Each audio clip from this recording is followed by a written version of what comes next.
नमस्कार. वृत्तदर्पणच्या आजच्या या भागामध्ये कला दर्पण मध्ये आपणा सर्व रसिक श्रोत्यांचं मी कवी देवेंद्र आवटी स्वागत करतो आहे.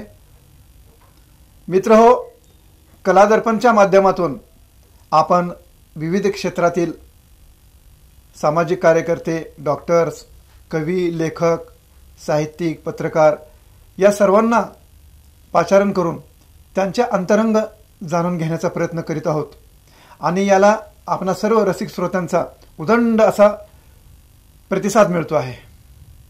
हे वास्तविक पाहता त्या मान्यवराचं हे यश आहे. आणि आज आपण अशाच एका 20 ते 25 वर्षापासून ज्यांचं कार्य सोलापूरकरांना एक आकर्षित करून घेत आहे, मग ते कार्य विवाहाच्या बाबतीत असू द्या किंवा वर्तमानपत्राच्या माध्यमातून असू द्या किंवा जे बेवारस लोक आहेत अशांच्या लोकांच्या बाबतीत असू द्या, अशा लोकांसाठी धडपडणारी एक व्यक्ती आपण इथे पाचारण केलेली आहे. आणि अशा व्यक्तींचा संसार करणं अवघड असतं असं म्हणतात. मात्र तो संसार जी वहिनी आपण म्हणूयात की ते सांभाळतात, ही एक तारेवरची कसरतच असते. कारण का तर एखाद्या वाऱ्याशी स्पर्धा करावी असं हे कार्य या घरामधून होत आहे. तर आपण स्वागत करूयात रवींद्र आदिनाथ जोगीपेटकर साहेबांचं. नमस्कार सर. नमस्कार. आणि तसेच आपण सारिका वहिनींचंही स्वागत करूयात. नमस्कार वहिनी. नमस्कार. मित्रहो, ज्यावेळेस आपण व्यक्तीकडे पाहायला लागतो त्यावेळेस त्याचे अंतरंग काय असतील याबद्दल आपल्याला गूढ असतंच. मात्र ते गूढ ज्यावेळेस ते आपल्या बोलण्यातून व्यक्त करायला लागतात त्यावेळेस खरोखरच या व्यक्तीने केलेलं कार्य किती मोठं असू शकतं याची कल्पना आपल्याला यायला लागते. तर असंच आपण रवींद्र सराकडून जाणून घेत आहोत. सर, मला अगोदर तुमच्या बालपणाविषयी जाणून घ्यायला आवडेल. कारण का तर बालपण हेच आपल्या प्रत्येक व्यक्तीचं हे अधिष्ठान असतं, त्याच्यावरच त्याची जडणघडण झालेली असते. बालपण, आपले आईवडील याविषयी आपण काय सांगाल? सर, सर्वप्रथम मला वृत्तदर्पण आणि कविवर्य देवेंद्र आवटी सर यांनी जे काय कला दर्पण हे जे काही चालू केलेलं आहे, हे माझ्यासारख्या सर्वसामान्य माणसापासून ते डॉक्टर, इंजिनियर, मोठमोठे समाजातले वरिष्ठ मंडळीपर्यंत जे काही तुम्ही त्यांचा कार्याबद्दल जे घेत आहे ते आज खरंच समाजाला एक आदर्श दिसते. त्याच्यातून काहीतरी प्रेरणा मिळण्यासारखं आहे. मी तेवढा काही मोठा नाही आहे, परंतु तुम्ही आज मला ज्या पद्धतीने बोललेलं आहे, खरंच आज जे काय आजपर्यंत जे काही मी केलेलं कार्य आहे ते आणखीन आता किती मोठ्या पद्धतीने मी वाढवावं अशी आज प्रेरणा मिळालेली आहे. आमच्या कलादर्पणचं हेच तर वैशिष्ट्य आहे. जे आपल्या रस्ता प्रामाणिकपणानं जगत आहेत, अनेकांना रस्ता दाखवतात. जीवन जगणारे अनेक जण असू शकतात, मात्र इतरांना जीवन जगायला प्रवृत्त करणारे समाजामध्ये फार कमी असतात. त्यांच्यासाठी तर हे व्यासपीठ आहे. असं एक मला कथा आठवते तुमच्या या बोलण्यावरून की आग लागलेली असते एका जंगलाला आणि त्यावेळेस सगळेजण पळत जात असतात सगळेजण. मात्र एक चिमणी असते, ती चिमणी काय करते, त्या समुद्रातलं पाणी घेऊन त्या चोंचीने त्या आगीच्या ठिकाणी जाऊन टाकत असते. मात्र काही लोक असतात तिला ती पाहून हसत असतात, काही सर्वजणच. काय त्यावेळेस अनेकांनी प्रश्न विचारला तिला की एवढी मोठी आग लागलेली आहे आणि तू तर एवढे पाणी घेऊन जाते आहेस, तर हे हास्यास्पद नाही का? त्यावेळेस तिने दिलेलं उत्तर मला वाटतं तुम्हाला लागू पडतं. हे ते उत्तर असं होतं मित्र. ती म्हणते की ज्यावेळेस या समाजाचा इतिहास लिहिला जाईल त्यावेळेस आग लावणाऱ्यांच्या ह्याच्यामध्ये माझं नाव नसणार आहे, तर आग विझवणाऱ्याच्या मध्ये माझं नाव असणार आहे. अशा प्रकारचं रवींद्रजी तुमचं काम आहे. तर कंटिन्यू करा पुढं.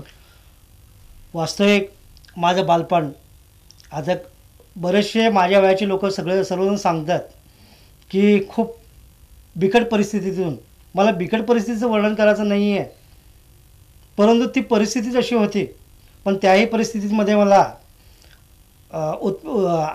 अंगातून मनातून कलेविषयी खूप जाणीव होते. ज्यावेळेस मी पहिलीमध्ये होतो तेव्हापासून मला चित्रकलेचं आणि मूर्तिकाम करायचं बरं. खूपच आवड. परंतु घरची परिस्थिती अशी बिकट असल्यामुळे मला जे काही मोठ्या JD वगैरे काय व्हायचं आहे किंवा नवीन चांगले शिक्षण घ्यायचं आहे ते शिक्षणाला मला नाही का स्कोप मिळाला नाही आहे. म्हणून माझे जे काही प्रयत्न मी कधी सोडण्याचा प्रयत्न नाही केला, प्रयत्न सोडलेले नाही आहेत. कला महाविद्यालयात मी पहिल्यांदा प्रवेश घेतल्यावर मला लक्षात आलं की तिथे खर्च खूप आहे. म्हणून काय चित्रकला हा क्षेत्र सोडायचं का नाही, मग त्याच्यातून काय पर्याय करता येईल. तर मी ITI मध्ये पेंटर हा ट्रेड घेतला. पेंटर ट्रेडच्या माध्यमातून मला एक विलक्षण असं हे वाटत होतं, चित्रकार व्हायचं अच्छा किंवा पेंटर व्हायचं. अच्छा. त्या काळामध्ये माझ्या लहानपणामध्ये एल्ला देसाईंचे पोस्टर्स, मोठमोठ्या सोलापूरकरांची चित्रकारांची चित्रकारी आणि मूर्तिकला देखील. खरंच सोलापूरचं खूप भाग्य चांगलं आहे. मोठमोठे कलाकार सफाऱ्यांची चित्र पाहून मी अगदी हे व्हायचं. माझ्या घरामध्ये कोणी कलाकार वगैरे नव्हते, पण मला एकदम मनापासून काहीतरी चित्रकलेबद्दल कलेची आवड होती. त्या माध्यमातून मी ITI मध्ये प्रवेश घेतला. ITI करत असतानाच लहानपणापासून मला चित्रकलेची आवड असल्यामुळे पिक्चर पेंटिंग आणि लेटरिंग या दोन्हीमध्ये पण माझा हात एकदम चांगला बसला. त्यावेळेस आमचे शिक्षक होते ते लेटरिंगच्या याच्यामध्ये परफेक्ट होते, पण पिक्चर पेंटिंगच्या माध्यमातून होते. जे काय माझे विद्यार्थी होते त्या विद्यार्थ्यांनाही शिकवण्याचं मला संधी, ते स्वतःहून त्यांचं मन मोठं होतं, ते मला संधी निर्माण करून दिले. आणि मी ITI शिकत असतानाच पेंटरचे 2 दुकाने लावले आम्ही. एक कन्ना चौकात आणि एक कोणतम चौकात, राज आर्ट नावाने. वय खूप लहान होतं. ITIचे सर माझ्या पाठीमागे होते. ते म्हणायचे तुम्हाला हवं तेवढं मी विद्यार्थी वगैरे शिकण्यासाठी तुमच्याकडे पाठवून देईन. आणि मला आठवतं आहे 1984च्या वेळेस राजीव गांधींच्या इलेक्शनच्या वेळेस मला निवडणुकीचे इतके प्रचंड कामं मिळाले होते आणि त्याच्यातून मला हात असं बसला होता चित्रकलेचा, जबरदस्त बसला होता. मग पुढे ते करत करत मी नाही का मूर्तिकला शिकली चांगली. मूर्तीचे काम करत असताना पहिला वर्ष एकदम चांगला फायदा झाला. दुसरा वर्ष त्याच्याही डबल फायदा झाला. पण तिसऱ्या वर्षी मला तर काय आलं, गणेश मूर्ती करताना नेमकं गणेश चतुर्थीच्या दिवशी, गणेशची स्थापना करायच्या दिवशीच भला मोठा पाऊस आला होता. त्या पावसामध्ये खूप माझं मोठं नुकसान झालं. ह्या नुकसानीतून मी सावरतो की नाही, परत जीवनाला काय होईल, मिळेल का नाही आहे कलाटणे, मी यशस्वी होतोय की नाही, बरेचसे माझ्यासमोर प्रश्न होते. आणि मनाशी मी ठाण मांडला की जर करता मी यशस्वी होत असेल तर सोलापुरात यायचं, नसेल तर मी सोलापूरला तोंड दाखवायचं नाही, काहीतरी करूनच यायचं.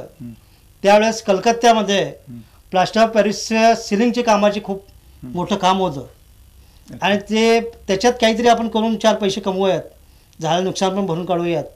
ह्या उद्देशाने माझी एकुलती एक माझी जीवापाड प्रेम करणारी माझी बहीण, मोठी बहीण, ती औरंगाबादला. मग तिला एकदा भेटण्यासाठी म्हणून नाही का मी औरंगाबादला गेलो आणि तिला सांगितलं की मी आता परत भेटेन की नाही सांगता येणार नाही काय, तर आताच मी तुम्हाला भेटेन आणि एकदा जर गेलं यशस्वी झालं तर निश्चित येईन, परंतु अयशस्वी झाल्यावर परत मी तुम्हाला तोंड दाखवणार नाही. मग माझे भाऊजी आणि बहीण म्हणाले तुम्ही जातायच तर तुम्ही काही दिवस, थोडे दिवस तर इथे थांबा, तुमच्या विचार बदलतील किंवा अजून काय होतील. मी काही दिवस थांबलो तिथे. मला डेली काय जसं एखाद्या वादकाला नाही काय असं टेबलवर काहीतरी वाजवायची सवय असते, त्याच पद्धतीने मला काय सवय होते, रोज एक तरी स्केच काढायचं. त्याशिवाय मला नाही काय जेवण जायचं नाही. मी जेवण केल्यावर नाही काय एक स्केच तिथे काढला औरंगाबादमध्ये. स्केच काढून तिथे ठेवला होता, बेडवर टाकलेलं होतं आणि ते कुणाचं स्केच वगैरे एक मॉडेल म्हणून मी काढलं होतं. मग ते पाहून शेजारच्या एका व्यक्तीनं ते पाहिलं हे कोणी काढलं आहे, त्यामुळे आमचे मेहुणे काढलेले आहेत. अहो हे काय, हे चित्र कुणाचं माहिती आहे की तुम्हाला. ते म्हणाले, मला विचार मला कायच माहिती, एक मॉडेल म्हणून चित्र काढलेलं आहे. मग ते होतं जवाहरलाल दर्डांचं. जवाहरलाल दर्डांचं ते स्केच घेऊन त्या व्यक्तींना राजेंद्र दळांचे त्यावेळेसचे PA पंडित सर म्हणून होते, रत्नाकर पंडित सर आज जे प्रवक्ते आहेत ते त्यावेळेस राजेंद्र दळांचे हे होते. त्यांच्याकडे ते स्केच गेल्यावर दुसऱ्या दिवशी डायरेक्ट मला राजेंद्र दळांकडनं निरोप मिळाला ओमप्रकाशजी केलार साहेबांकडून की तुम्हाला लोकमतला ऑफिसला यायचं आहे. लोकमतला यायचं आहे म्हटल्यावर मला काही समजलं नाही. मी काय कुठलं ॲप्लिकेशन केलं नाही, काय नाही, अचानक कसं काय बोलवतात. मग ते विचारले मला, हे काय तुम्ही काढलेत का? हो, हे मीच काढलं आहे. हे कोणाला माहिती आहेत का? त्या काळाची अशी परिस्थिती होती सोलापुरामध्ये, एक संचार आणि त्यावेळेस समाचार ह्याच्या पलीकडचं मला प्रेस काहीच माहीत नव्हतं. प्रेस लाईन म्हणजे हे समाचार आणि संचार हे संपूर्ण महाराष्ट्रात आहेत काय एवढंच माहिती होतं. आणि दर्डा परिवारापासून कोसदूर म्हणजे दर्डा हे नाव देखील मला माहीत नव्हतं. आणि डायरेक्ट त्यांनी म्हणाले की तुम्हाला ह्या लोकमत पेपरमध्ये काम करायचं आहे. आता त्या काळाची परिस्थिती अशी होती की एखाद्या बँकेमध्ये पतसंस्थेमध्ये काम करणाऱ्या माणसाला केवळ माझा एक मावस भाऊ होता, त्याला 500 रुपये पेमेंट होतं. मी म्हणलं की काय मला पगार काय किती देतील, काय कसं ठेवतील काय, आणि ह्याचं काय मला अनुभव नाही काय नाही. ते म्हणाले त्यावेळेस कॉम्प्युटर वगैरे नव्हता, त्यामुळे नाही का स्केचिंगला किंवा बाकीच्या माझ्या गोष्टीवर त्यांनी लोकमतवाल्यांनी काय मला हे केले माहीत नाही. त्यावेळेस माझं शिक्षण नव्हतं, ग्रॅज्युएशन कंप्लीट नव्हतं, शेवट लास्ट इयर होतं, रिझल्ट लागायचं होतं. स्केच पाहून तुमचं ते त्यांनी स्केच पाहून मला अनुमान काढल्याने तुम्ही संधी दिली. ती संधीच न देताना मला तिथून MA जर्नलिझमचं BJ MMCJ संपूर्ण मी नोकरी करत लोकमतच्या माध्यमातून मला ही मोठी संधी मिळाली आणि ह्या क्षेत्रात मी आलो आहे. आता पुढे चालून तुम्ही लोकमतमध्ये चांगलाच नावलौकिक कमावला. ते जनतेच्या माध्यमातून तुम्हाला चांगलंच एक प्रकारचं तुम्हाला एक टर्निंग पॉईंटच तुमचा तो ठरलेला आहे.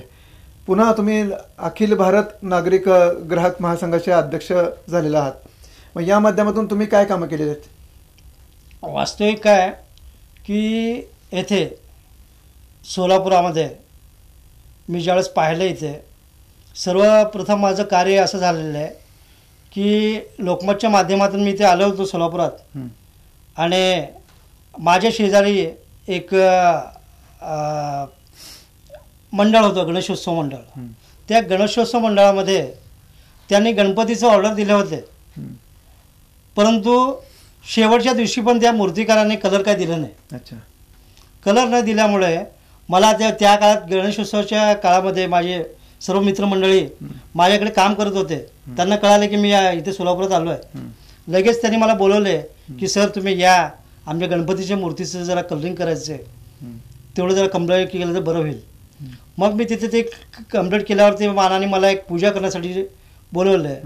त्यावेळेस मी पाहतोय समोर एक छोटंसं देऊळ आहे. देवळाच्या बाजूला कुत्रे, माणसं देखील दारू पिऊन पडलेले आहेत आणि समोरून गटारीचं पाणी येतोय. मी त्यांना विचारलं, अरे आपण हे गणेशोत्सव हे इथे करतोय आपण, परंतु हे काय चाललंय आपल्या इथे? संपूर्ण चित्र इतकं घाणेरडं होतं. एखाद्या सुशिक्षित महिलांनी किंवा चांगल्या माणसाने त्या एरियातून जाताना नाकाला तोंडला पदर लावल्याशिवाय कुठली महिला जायची नाही. मला खूप वाईट वाटलं की असं काय होतंय, तुम्ही काय हे याच्यावर काय करत नाही काय. परंतु त्या परिसरातले सगळे लोक गरीब, कामगाराची मुलं भाड्याने राहायचे, तिथे स्वतःचं घर नाही. एका मोठ्या मालकांच्या घरामध्ये ते राहत होते. त्यांचे संपूर्ण वाड्यामध्ये 200 पर्यंत खोल्या, त्याच्यामध्ये सर्व भाडेकरी ते गणेशोत्सव करायचे. मग लोकमतला असताना तिथे मला अल्कॉनिक्स या संस्थेचे मुंबईवरून काही कार्यकर्ते आले. ऑफिसात आल्यावर त्यांनी म्हणाले की मला सोलापूरमध्ये एक चांगलं एखादं स्थळ सुचवावं, एखादं थिएटर सुचवा. मी म्हणलं कशासाठी? की आम्हाला दारूचं व्यसन मुक्त करायचं आहे, त्यासाठी आम्हाला एखादं चांगलं स्थळ आणि कार्यक्रम कसं करायला पाहिजे, त्याच्याबद्दल थोडंसं मार्गदर्शन करा. मी त्यांना सांगितलं किंवा तुम्ही खरंच करणार आहात का, मनापासून करणार आहात का? हो, यस. काय तुम्हाला काय शंका आहे का? हो म्हणलं. की बरेच लोक म्हणतात खूप, पण खरं त्या उद्देशावर पोहोचत नाही. काय तुम्ही सांगून तर बघा म्हणाले. हा म्हणलं तुम्ही जर करता एखाद्या थिएटरमध्ये हा कार्यक्रम ठेवला हं, दारूमुक्तीचा, दारूचं व्यसन दूर करण्याचा, हं. तर कोणी दारू पिणारे लोक त्या थिएटरपर्यंत येतील का? हो, हो, हो. नाही येणार. मग हे कुठे ठेवायला पाहिजे? हं. मी म्हटलं जिथे दारूचे धंदे आहेत, हो वा. जिथे दारूची पिणाऱ्यांची संख्या जास्त आहे, हं, हं, हं. तिथे तुम्ही हा कार्यक्रम ठेवा. हा अतिशय ज्वलंत प्रश्न आहे हा. कारण तर दारूमुळे लाखो लोकांचे संसार धुळीला मिळालेले आहेत आणि आपल्या या देशाची जी तरुणाची जी संपत्ती आहे ती संपत्ती नामशेष होत चाललेली आहे आणि याच्या अनेक नुकसानीचे संपूर्ण व्यवहारावर त्याचा परिणाम होतो आहे. अनेक लहान लहान मुलं उघड्यावर पडत आहेत. असेही तुम्ही मूळ मला वाटतं सामाजिक प्रश्नाचा सगळ्यात मोठा ज्वलंत प्रश्न आहे. हो, हा तुम्ही हातात घेतला असं म्हणायला हरकत नाही. नाही, मी हातात घेतला असं म्हणण्यापेक्षा मी असं म्हणेन की समाजामध्ये बरेचसे लोक कार्य करणारे आहेत, परंतु त्यांना योग्य दिशा नाही आहे. मग त्यांना नाही का मी जेव्हा सांगितलं की तुम्ही नाही का अशा ठिकाणी कार्यक्रम करा. त्या काळामध्ये कसं होतं, गणेशोत्सवाच्या वेळेस कोणतेही सांस्कृतिक कार्यक्रम किंवा विविध कार्यक्रम व्हायचे. हे 22-23 वर्षापूर्वीची गोष्ट सांगतो मी. त्या कार्यक्रमामध्ये मग त्यांनी त्या मंडळासाठी मोठी देणगी दिली. खुर्च्या, लाऊडस्पीकरवर लावल्यावर आजूबाजूचे लोक, सर्व पद्धतीचे लोक आले. आणि दारूच्या मुळे काय काय प्रकार हे होतात ह्याच्याबद्दल तिथं कार्यक्रम झाला. त्या कार्यक्रमाचे अध्यक्ष होते त्यावेळेस डॉक्टर श्रीकांत पाटणकर, यांना देखील मी बोलवलं होतं. एक वेगळ्या पद्धतीने तो कार्यक्रम झाला आणि कार्यक्रम अक्षरशः यशस्वी झाला काय. आणि खऱ्या अर्थाने माझी सामाजिक कार्याची सुरुवात तिथून म्हणेल. जनजागृतीचा पहिलाच वसा तुम्ही मला वाटतं पूर्ण केला असं मला हरकत नाही. आणि त्यातून पुढचं म्हणजे जे काही छोटंसं ते मंदिर होतं ते एक मोठ्या पद्धतीने मंदिर करण्यामध्ये एक सर्वांच्या सहकार्यातून मी हे करू शकलो, हे माझ्या जीवनातलं एक आनंदाचं क्षण असं मला वाटतं. असं कुठलं मंदिर तुम्ही उभारलं ते? श्री येळमकताई देवी मंदिर. त्या मंदिराचं वैशिष्ट्य असं आहे. कुठं आलं ते? ते सोमवारपेठमध्ये आहे. पूर्वीच्या काळी काय व्हायचं की हे ॲक्च्युली कन्नड नाव आहे, येळमकळताई, कर्नाटकातली आहे. शेतामध्ये हे एका कोपऱ्यामध्ये हे मंदिर ठेवायला जायचं. त्याचं ह्या उन्हाळ्यामध्ये किंवा पूर्वी देवी वगैरे हा रोग म्हणजे आजार मोठ्या पद्धतीने होता. त्या देवीचा आजार वगैरे घालवण्यासाठी उन्हाळ्यामध्ये एक पीठ, सर्व पद्धतीचं पीठ वगैरे हे करून एक पेय दिलं जायचं. त्याला नाव आहे. असं पेय घेतल्यामुळे उष्णता जी आहे नाही ना शास्त्रीय कारण त्याला अंगातली उष्णता त्याच्याने कमी होते. तर त्या कार्यासाठी आमच्याकडे कुणाकडेही पैसा नव्हता आणि कुणी समोर यायला तयार नव्हते.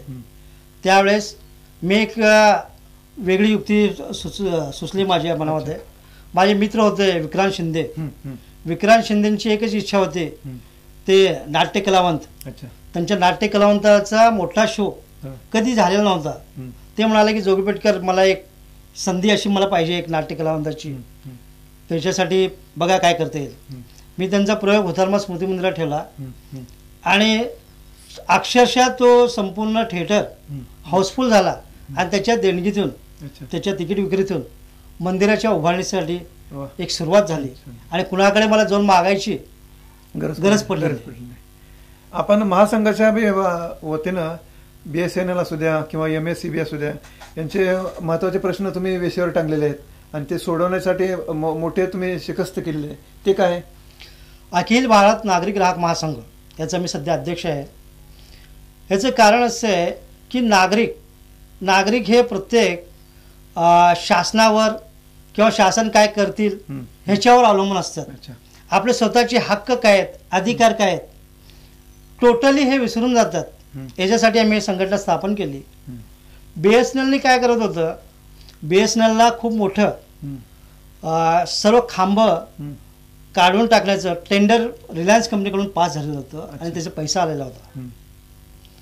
परंतु रिलायन्स कंपनीनं पैसा येऊन टेंडर पास होऊन काही खांब काढले, परंतु काही खांब तसंच हे करून त्यांचे ऑप्टिकल वायर्स जे आहेत ते जमिनीचे खालून हे केले, परंतु खांब मात्र तसेच ठेवले. आणि इकडे महानगरपालिकेचे मोठमोठ्या अतिहुशार नगरसेवकांनी आपल्या नागरिकांचं बजेटमधून दिवाबत्तीच्या सोय करण्याच्या नावाखाली प्रचंड पैसा घेऊन त्या आहे त्याच खांबावर लाईट बिल लाईटला दिवाबत्तीची व्यवस्था करायची. काही ना महानगरसेवकांनी तरी त्याच्यावर आपल्या स्वतःची जाहिरात फलक लावायची. असे खूप काही प्रकार केले होते आणि ते आम्ही निदर्शनास आणून BSNL, MSCB आणि कॉर्पोरेशन ह्या तिघांना वेटीस आणून जे त्या ह्याच्यातून एक प्रकारचं जीविताला पण धोका होता त्या ह्याच्यातून आम्ही कमीत कमी 480 खांब अखिल भारत नागरिक ग्राहक महासंघाच्या वतीनं आम्ही सोलापुरातून काढून सोलापूरच्या सौंदर्यामध्ये आणि सोलापूरच्या सुरक्षितेसाठी एक उत्तम कार्य केलं सर. म्हणजे बा मित्र, ज्यावेळेस आपल्याला एखादं पद मिळतं त्या पदाच्या माध्यमातून आपण काय करू शकतो याचं सरांनी एक चांगलं उदाहरण समोर ठेवलेलं आहे. कारण का तर आज असं म्हणलं जातं की पदं ही अडवूनच ठेवली जातात, त्या पदावरचा व्यक्ती काम करतच नाही असा अनेकांचा अनुभव असतो. ज्यावेळेस एखादं पद मिळतं जबाबदारीनं आणि अतिशय गांभीर्यानं करणारे असे सरासारखे लोक असल्यामुळं मला वाटतं समाजामध्ये विविध प्रश्नाची मालिका जी आहे ती थांबायला मदत होते. आता त्यांनी सांगितलं की विजेच्या करंटपासून अनेकांना ते वाचवण्यासाठी सहाय्यभूत ठरलेलं आहे. शिवाय तुम्ही सर मला वाटतं की रेल्वे प्रशासनाचे बी तुमच्याकडून बरेच कार्य झालेले आहेत, ते काय कुठलं? हो, रेल्वे प्रशासनाचं खरंच मला एक सांगायला खूप आनंद वाटेल. रेल्वेमध्ये एक नाही का सोलापुरामध्ये एक घटना घडली होती की सोलापूरच्या रेल्वेच्या एका डब्यामध्ये तो खाद्य विक्रेता येऊन एका प्रवाशाला येऊन डायरेक्ट त्या गाडीतून उचलून फेकून टाकला. तो बातमी आली, सर्वजण त्या बातमीबद्दल ही काय ज्या पद्धतीने झालेलं आहे त्याबद्दल चर्चा करत होते. परंतु माझ्या असं निदर्शनास आलं किंवा ही व्यक्ती मी प्रत्येक वेळेस काय करतो, एखादी घटना घडली असेल तर का घडली असेल याचा मी विचार करतो.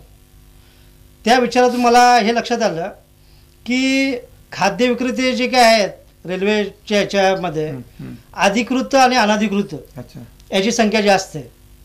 जे अधिकृत आहेत त्यांचे जे काही रेट्स आहेत जे खाद्य विकण्याचे कमी आहेत आणि त्या कमीच्या याच्यामध्ये त्यांना ते विक्री करणं शक्य आहे. कारण का की अनधिकृत लोकांना अनधिकृतपणे काही लोकांना जे खिशे भरावे लागतात आणि त्या खिशे भरवण्याच्या नादामध्ये त्यांचं स्वतःचं जे काही इन्कम आहे ते अतिशय तुल्य होतं. आणि रेल्वेचा प्रवास म्हटलं तर कायमचं धावपळीचा, ह्या धावपळीच्या ह्याच्यातून त्या खाद्य विक्रेत्याची मानसिकता काय होते काय ते तुम्ही ते पाहिलं. आणि दुसरं काय पाहिलं, एखाद्या प्रवाशाच्या ह्याच्या वेळेस प्रवाशाची संख्या किती जरी जास्त असली, जो अन्याय सहन करत असताना तो एकमेव असतो, बाकीचे प्रवासी कधी त्याला मदत करत नसतात. मग ह्याच्यावर उपाय काय?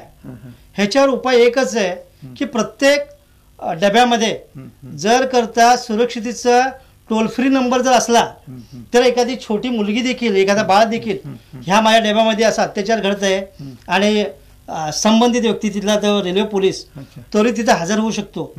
ह्या उद्देशाने आम्ही जो निवेदन दिला अखिल भारत नागरिक ग्राहक महासंघानं आणि ते वरपर्यंत मान्य झालं आणि आम्हाला खूप आनंद वाटला. असे छोटे छोटे कार्य करण्याची आम्हाला एक पद्धतीची प्रेरणा. वहिनी आपल्याकडे वळतो जरा मी, कारण तर हे सर ज्यावेळेस काम करायला सतत घराच्या बाहेरच असणार आहेत, मला ह्याच्यामध्ये काय आता डाऊट नाही. मात्र ज्यावेळेस आपल्याकडे ही घराची जबाबदारी आहे, मग ह्यांनी जर संपूर्ण बाहेरच असतात, मग हे आपण संसाराचं कसं काय तुम्ही हे करता, म्हणजे मुलांचं वगैरे? मुलांचं घरचं सगळं सांभाळून घेते मी आणि माझ्या पतीचं काम करायला मला खूप आवडतं. त्यांनी पहिला लग्न झालं. तुम्हाला राग तर नाही ना असे सामाजिक कार्याबद्दल? नाही काय नाही, आनंदच आहे ना. का स्वतःच सगळेजणच करतात, दुसऱ्यांसाठी करणं हे खूप. हो वा वा. पहा मित्र, आपण पाहतो की ज्यावेळेस ही संसाराची दोन चाकं असतात, पती आणि पत्नी, बऱ्याच ठिकाणी आपण पाहतो की पतीचं काम अनेक ह्यांना आवडत नसतं. मात्र या माझ्या ताई म्हणतात की त्यांच्या पतीच्या ह्याच्यामध्ये मी खुश आहे, कारण त्यांना माहिती आहे की माझे पती हे समाजासाठी कार्य करीत आहेत, याच्यामध्ये त्यांना आनंद आहे. मग मुलांचं वगैरे तुम्हीच सांभाळता हो, संपूर्ण शिक्षण वगैरे सगळं? सरांशी तुम्हाला आणखी काय सांगायचं आहे का तुम्हाला?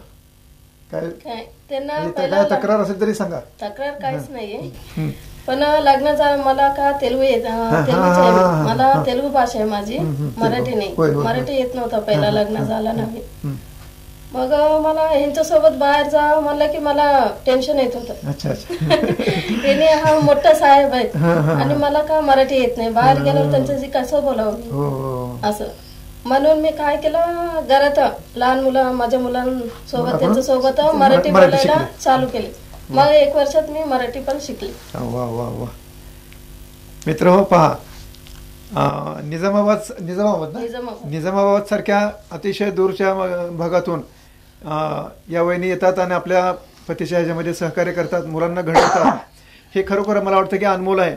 भलेही त्यांना त्यांच्या भावना अशा व्यक्त करता येत नसल्या तरी पण त्यांच्या मौनातून देखील आपल्याला हे समजायला काहीच हरकत नसावी. कारण का तर पती पत्नीचं नातं हे अतिशय सुदृढ असलं तरच संसार चालत असतो असं म्हणतात. आणि मला वाटतं ही म्हणूनच आम्ही कलादर्पणमध्ये यात आपण त्याला इथं पाचारण केलेलं आहे. सर, तुम्ही गॅस सिलेंडरबद्दल आता गॅस सिलेंडरचा आता चालू आहे, पण ते मागं तुम्ही भरपूर मोठा आवाज उठवलेला, तो काय? गॅस सिलेंडरच्या बाबतीत विशेषतः बीडी घरकुल पूर्व भागामध्ये खूप मोठ्या समस्या होत्या.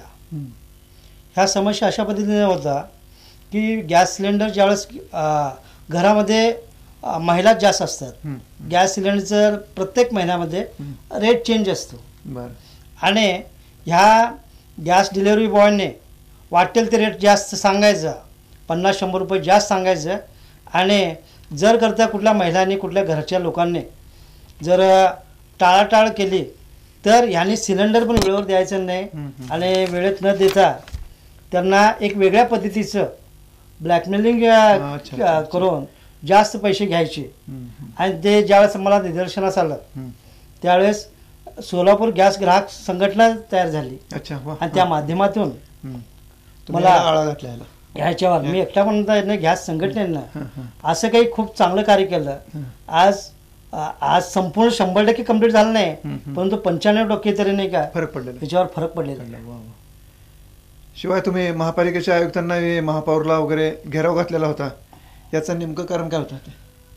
त्या सिंधू विहार सोसायटीमध्ये पियुष वळसंकर नावाचा एक छोटासा मुलगा होता. तिथे तो खेळताना त्याचा वाढदिवसाच्या दिवशी तो खेळताना एका त्या बांधकामाच्या त्या एका होलमध्ये तो खेळता चेंडू घेण्यासाठी गेला आणि तिथे तो खलास झाला. आणि एवढी मोठी ही घटना घडून देखील कोणीही सोलापूरकर कोणी पाहत नव्हते, संबंधित त्या बिल्डरला कोणी सांगत नव्हते. मग अखिल भारत नागरी ग्राहक महासंघाच्या वतीने आम्ही त्या तत्कालीन आयुक्त आणि महापौरांना घेराव घातला. आणि गेलेला जीव तर परत येऊ शकत नाही, परंतु त्यांच्या आईबाबांना त्याच्या परिवाराला काहीतरी चांगलं व्हायला पाहिजे ह्या निमित्तानं एक न्याय देण्याचा आम्ही प्रयत्न केला आणि त्याला यश मिळालं. मित्र हो, ते आता जी दुर्घटना सांगितली, अक्षरशः म्हणजे एखाद्याचा मृत्यू होतो आणि आपण त्याच्याकडे ढिम्मपणाने पाहतो, हे चांगल्या समाजाचं लक्षण नक्कीच नाही आहे. मात्र सरांनी त्याच्यावर आवाज उठवून महापौरांना घेराव घालून त्यांना मदत देण्यापर्यंत त्यांनी एक पाऊल उचललं होतं. ह्या छोट्या छोट्या घटना काय सांगतात की आपण जिवंत तर आहोतच, मात्र मनाने जिवंत आहोत की नाही ह्याचा खरा मला वाटतं की प्रत्यय येण्यासाठी अशा कार्यामध्ये आपल्याला लक्ष घालायला हरकत नाही असं मला वाटतंय. आणि जोगी पेटकर सरांच्या एकूणच त्यांच्या कार्याकडे पाहायला लागलो तर जिकडं समाजाचं पूर्ण दुर्लक्ष आहे अशा प्रश्नांनाच त्यांनी उचलून धरलेलं आहे असं मला वाटतं. आणि बेवारस लोकांचंही तुम्ही काम करीत आहात, त्याच्याबद्दल आम्हाला जर सविस्तर सांगा की. त्याबद्दल तर एक घटना खूप गेल्या वर्षी घडली. ज्यावेळेस नोटाबंदी झालं होतं, नोटाबंदीच्या काळामध्ये जमखंडी पोलाच्या येथे अशी एक अफवा पसरण्यात आली की नोटाचं बंडल पडलेलं आहे. मग सगळे लोक तिथे धावत होते, सगळ्या प्रेसचे, सगळ्या मीडियाचे, सगळे नागरिक पक्षाचे सगळे लोक झोंडला हजारो लोक तिथून जात होते. परंतु एक त्या घाण त्याच ठिकाणी एक मृतावस्थेत एक व्यक्ती पडलेली होती, त्याच्याकडे कुणाचीही नजर गेलेली नव्हती. मी त्याला पाहिलं, मला वाटलं ते सुरुवातीला की हा दारू पिऊन पडला असेल. मग दुसऱ्या दिवशी पुन्हा मी गेलो आहे, तिसऱ्या दिवशी गेलो आहे, पाऊस पडत होता, मोठा पाऊस. त्या पावसात पण ती व्यक्ती ती जागा सोडून नाही आहे तिथेच. अरे म्हणलं, मग हे आजूबाजूच्या लोकांना विचारलं मी, दाढी वाढलेली आहे, समोर मी पैसे ठेवलं तर पैसे घेत नाही, खायला दिलं तर ते घेत नाहीये, काय प्रकार आहे. म्हणून आजूबाजूच्या लोकांना विचारलं, त्यांनी म्हणाले, अहो किती थंडी किती पावसात ही व्यक्ती इथेच पडू नये, आम्ही किती काय जरी दिलं तर घेत नाही, काय नाही. मग तिथून मी काय केलं, त्या माणसाला त्याची केस मुंडन केलं, दाढी केलं, आंघोळ घातलं. माझ्याबरोबर इतर सामाजिक कार्यकर्ते लोक देखील आले आणि तुमच्याकडे आलो मी सिव्हिल हॉस्पिटलमध्ये. बाबा मिस्त्री नगरसेवक त्यांनी पण होते. आणि त्या ज्यावेळेस त्याची केस आणि दाढी ज्यावेळेस आम्ही काढली, तो म्हातारा नसून अवघ्या 24 वर्षाचा तो तरुण होता. आणि त्याला इशाऱ्याने सांगत होता, तू काही बोलत नव्हता, मुक्का होता. आम्हाला वाटत होतं की त्याला काय बोलताच येत नाही. मग त्याच्यासमोर आम्ही एक पेन आणि एक कागद ठेवलं, त्यावेळेस तो इंग्लिशमध्ये लिहित होता. तो होता तामिळचा. तामिळची व्यक्ती होती, अतिशय तरुण 24 वर्षाची. एका ट्रक मधून तो नाही का किन्नरचं काम करत असताना पडला, पायाला मार लागलेलं होतं. तो कुठे जायचं म्हणून तिथेच होता, पण अतिशय प्रामाणिक व्यक्ती. मग त्यामुळे तिच्या मनावर डोक्यावर परिणाम झालेला आणि सिव्हिल हॉस्पिटलमध्ये चांगल्या तुमच्यासारख्या लोकांनी ज्यामुळे त्याचा उपचार चांगला झाला आणि त्याच्या गावी पाठवून देण्यामध्ये आम्हाला यश मिळालं. मित्र हो, पहा, ही अशी हृदयद्रावक घटना आपण दुर्लक्ष करतोय आणि आपल्याच दुःखाला आपल्याच सुखाला आपण कुरवळत बसत असतो. ते संत बहिणाबाईने म्हणलेलं आहे, माझं दुःख तळघरात कोंडलं, माझं सुख हंड्या झुंबर टांगलं. असे हे सरासारखे व्यक्ती काम करतात आणि ह्या हाताचं त्या हाताला कळू देत नाहीत. हे एक यांचं वैशिष्ट्य आहे. कसलाही त्यांच्या प्रसिद्धीच्या अशा अनेक घटना त्यांना आठवत नसेल एवढ्या त्यांनी आजपर्यंत आपल्या समाजामध्ये केलेल्या आहेत. मात्र त्यांचा कधीही उहापोह देखील होत नाही आणि त्यांना ते आवडत देखील नाही. आज या कलादर्पणमध्ये अक्षरशः आम्ही त्यांना बळीनं इथं आणलेलं आहे. कारण का तर स्वतःसाठी जगणारे भरपूर असू शकतात आणि असं म्हणलं जातं, ज्यावेळेस आपण अन्न खातो त्या अन्नापासून अनेक जण वंचित राहिलेले असतात, दुर्लक्षित राहिलेले असतात. त्यांच्यापर्यंत अन्न पोहोचणं फार गरजेचं आहे. एखादा दुःखात असतो, एखादा संकटात असतो, त्यावेळेस आपण त्याच्याकडे दुर्लक्ष करतो. हे आपण जिवंत मनाचं तर लक्षण नाहीच आहे. माणुसकी वगैरे तर नीतिमत्तेच्या गोष्टी वेगळ्याच राहिल्या. मात्र आपण असल्या गोष्टीकडं आता ह्याच्या पुढे तरी आपण लक्ष घालावं. म्हणूनच मला वाटतं ही जोगी पुटकर आपण इथं पाचारण केलेलं आहे. आपल्याला प्रत्येकाला एक सवय असते की अंगठ्या फिंगट्या घालून एकदम ह्याच्यामध्ये कडकमध्ये आल्यानंतर आपण त्याला फार मोठं म्हणतो. मात्र ते मोठं असतील नसतील त्या प्रश्न त्याचा नाही आहे. पण अशा जोगी पेटकर सरांसारख्या व्यक्तीकडे आपलं लक्ष जाणार आहे की नाही, हा खरा प्रश्न आहे. म्हणूनच तर हे कलादर्पण अशा लोकांसाठीच आहे. अक्षरशः ते मला विरोधच होता जोगी पेटकर सरांचा की मला नको आहे, माझं काम आहे, मला कुणाला सांगायचं नाही आहे. मी त्यांना एका वेगळ्या ह्याच्यामध्ये त्यांना हे केलं की तुमचं काम जर समोर आलं तर काही आदर्श निर्माण होतील, ह्याच्यासाठी म्हटल्यानंतर त्यांनी ते तयार झालेले आहेत. आणि सर मला आता सांगा की आपण विवाह या अतिशय पवित्र ह्याच्यामध्ये पूर्ण जगामध्ये ज्या विवाह या संस्थेला अतिशय एक पवित्र मानलं जातं आणि महत्त्वाचं मानलं जातं. त्याच्यामध्ये कोणीसुद्धा दुय्यम बात असू शकत नाही. अशा विवाहासारख्या संस्थेला ह्या क्षेत्राला धरून आपण एक सोयरीक प्रो नावाचा अतिशय दर्जेदार असा एक मासिक चालू केलेलं आहे आणि ते संपूर्ण महाराष्ट्राने सगळ्या राज्यामध्ये जात आहे. याबद्दल तुम्ही जरा त्याचे संपादक म्हणून तुम्ही काय सांगाल? सर, खूप चांगला प्रश्न उपस्थित केलेला आहे. वास्तविक तुम्ही मगाशी जे काही प्रश्न केले होते एक सामाजिक कार्याच्या याच्यावर तुम्ही केलेलं होतं, हा देखील सामाजिक कार्य कशा पद्धतीने नाही आज आपण पाहतोय. मला काय वाटतंय, मला काय येतंय आणि समाजाला कशाची गरज आहे याचं ज्याने भान ठेवतंय त्याला निश्चितच मार्ग सापडतोय.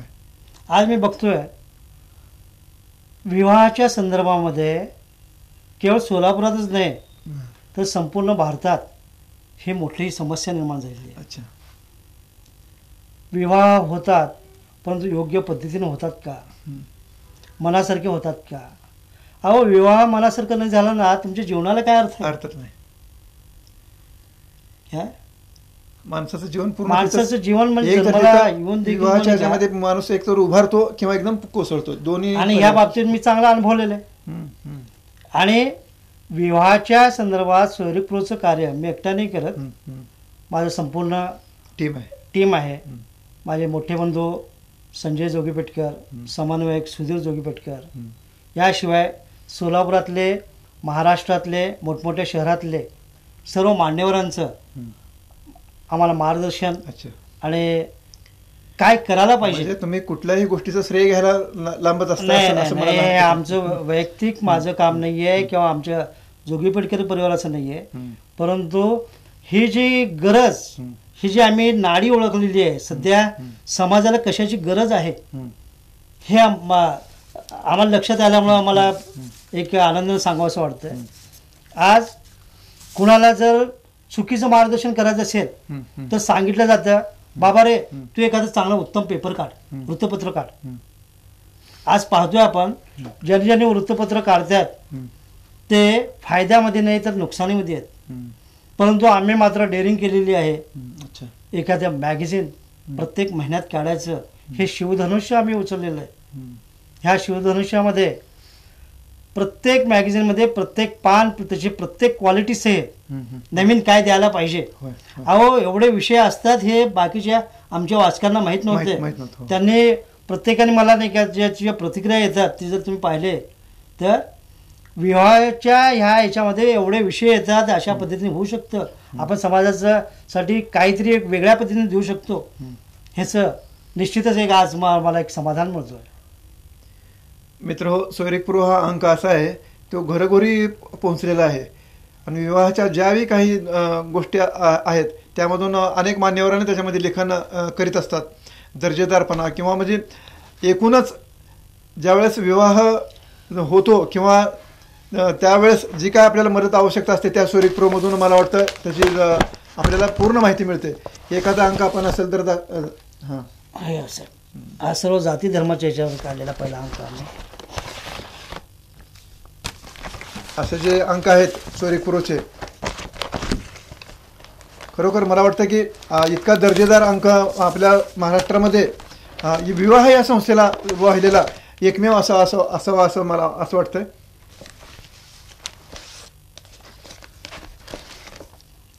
आणि यामध्ये जगप्रसिद्ध डॉक्टर प्रकाश आमटे यांच्यासहित सर्वच मान्यवरांनी लेखन केलेलं आहे. आपले माननीय सुशीलकुमार शिंदेसाहेब असू द्या किंवा गौरव साहेब असू द्या, अनेकांनी त्याच्यामध्ये लिखाण केलेलं आहे. आणि विशेष सांगायचं म्हणजे ह्याविषयी, या अंकाविषयी आपण काय सांगाल सर? ह्या अंकाचं वैशिष्ट्य सांगायचं म्हणजे इथे आहेत प्रियंका गांधी. हा अंक आहे फेब्रुवारी महिन्याचा. प्रियंका गांधी राजकारणात आलेले आहेत. 10 फेब्रुवारीला त्यांचा रोड शो झाला. आम्ही हे 1 फेब्रुवारीला छापलं आहे. म्हणजे आम्ही ज्या अंकामध्ये डेली पेपरमध्ये जे काही बातम्या येतात आज घडलेल्या दुसऱ्या दिवशी येतात. आम्ही जवळपास 10 ते 15 दिवस ॲडव्हान्समध्ये अशा पद्धतीची माहिती आमच्या वाचकांना देतो. हाच आमचा एक मोठा विजय असं वाटतं. मित्र हो, अशा पद्धतीनं रवींद्र जोगीपेटकर, सारिकाताई यांचा हा जो एकूणच समाजाचा संसार म्हणूयात आपण त्याला, हे त्यांनी हाकत आहेत. यासाठी कलादर्पणच्या आणि वृत्तदर्पणच्या आमच्या सर्व चमूमार्फत या जोगीपेटकर आपण त्यांना शुभेच्छा तर आहेतच, शिवाय त्यांचं पुढचं कार्यही अतिशय असंच गोडदोडीचं आणि अतिशय वाखाणण्याजोगं व्हावं यासाठी वृत्तदर्पणच्या सर्व रसिक श्रोत्यामार्फत आपण त्यांचं अभिनंदन करूयात, त्यांना आशीर्वाद देऊयात.